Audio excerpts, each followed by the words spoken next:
एक बार की बात है, एक दूर दराज के राज्य अमरपुर में राजा विक्रम सिंह का शासन था। राजा विक्रम सिंह बड़ा ही कामुक और स्वार्थी व्यक्ति था। वह हमेशा सुख भोग में लिप्त रहता और राज्य की किसी भी रूपवती स्त्री को देखते ही उसे अपनी इच्छा का शिकार बना लेता। उसकी रानी सुलोचना इस व्यवहार से बहुत व्यथित थी, लेकिन राजा को उसकी भावनाओं से कोई सरोकार नहीं था।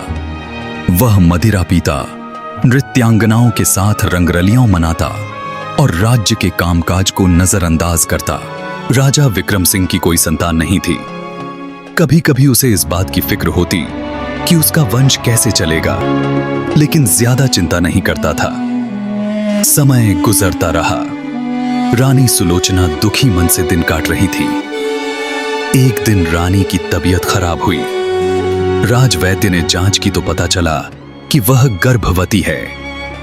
यह खबर सुन राजा को थोड़ी खुशी हुई और उसने कुछ समय के लिए अपनी आदतों पर काबू किया। लेकिन 9 महीने बाद जब रानी ने एक सुंदर कन्या को जन्म दिया तो राजा का गुस्सा 7वें आसमान पर पहुंच गया। वह पुत्र की उम्मीद कर रहा था। उसने रानी को संदेश भेजा कि वह इस लड़की का मुंह तक नहीं देखेगा और अगर कभी नजर आई तो दोनों को मार डालेगा। रानी सुलोचना रो पड़ी, लेकिन अपनी बेटी में उसे जीवन का सहारा मिला। उसने बच्ची का नाम रूपवती रखा क्योंकि उसका सौंदर्य अद्वितीय था। राजा अब और अधिक क्रूर हो गया। रानी से पूरी तरह दूर हो गया। समय बीता।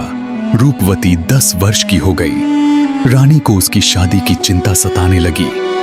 पुराने रिवाज के अनुसार बचपन में विवाह हो जाता था और 18 वर्ष की उम्र में गौना। रानी राजा के पास गई और बोली, महाराज, आप अपनी बेटी से नफरत करते हैं, मुझे पता है, लेकिन समाज क्या कहेगा? उसकी उम्र हो रही है, कोई योग्य वर ढूंढिए। राजा ने अनिच्छा से सहमति दी और पड़ोसी राज्य सूर्यनगर के युवराज चंद्रसेन से रूपवती का विवाह तय कर दिया।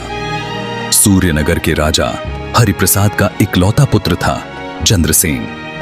विवाह संपन्न हुआ। समय गुजरा। रूपवती 18 वर्ष की हो गई। उसका रूप और बुद्धि दोनों ही बेजोड़ थे। गौने का समय आया, लेकिन रानी सुलोचना बीमार पड़ गई। मृत्युशैया पर उसने राजा से विनती की, महाराज, मैं नहीं बचूंगी। आप रूपवती का ख्याल रखना, उसे धूमधाम से विदा करना, यह मेरी आखिरी इच्छा है।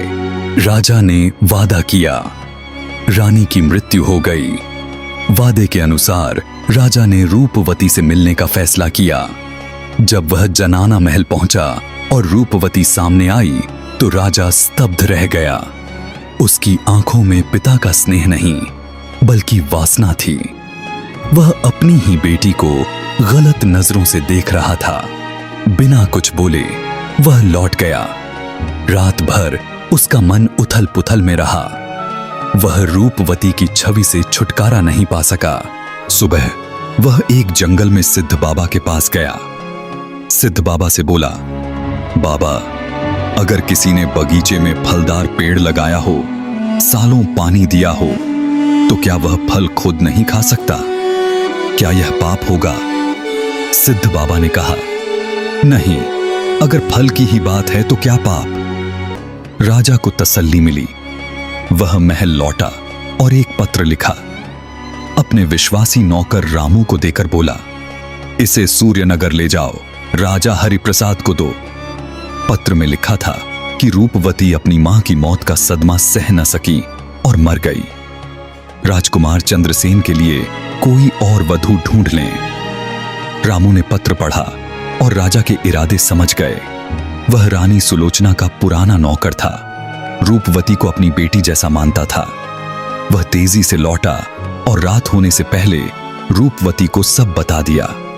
बेटी, राजा के मन में गंदे विचार हैं, भाग जाओ, नहीं तो अनर्थ हो जाएगा। रूपवती सदमे में थी। वह समझ गई कि उसका रूप ही उसकी मुसीबत है। रात में साधारण कपड़े पहन कुछ गहने लेकर वह महल से निकली। पहरेदारों को चकमा देकर बोली, मैं रूपवती की दासी हूं। वह बीमार थी, अब मुझे घर भेज रही है, बाहर निकल, वह एक जंगल में छिप गई। सुबह होते ही आगे बढ़ी। राजा को पता चला तो तलाश शुरू की, लेकिन व्यर्थ। रूपवती एक सरोवर के किनारे रुकी, पानी में अपनी परछाई देखी और सोची, यह रूप किस काम का जो अपने ही को राक्षस बना दे। उसने कीचड़ मलकर खुद को कुरूप बना लिया। फिर सोचा, ससुराल जाऊं, लेकिन शर्म से नहीं गई। समय बीता। रूपवती एक गांव में दासी बनकर रहने लगी। वहां उसने सीखा कि सच्चा सुख नैतिकता में है, वासना में नहीं। एक दिन राजा विक्रम सिंह की क्रूरता से राज्य में विद्रोह हुआ। वह पकड़ा गया और दंडित हुआ। रूपवती ने कभी पीछे मुड़कर नहीं देखा। वह एक साध्वी बन गई, लोगों को नैतिकता का पाठ पढ़ाती रही। कहानी का संदेश, वासना इंसान को अंधा बना देती है, लेकिन नैतिकता और साहस से कोई भी विपत्ति से उबर सकता है।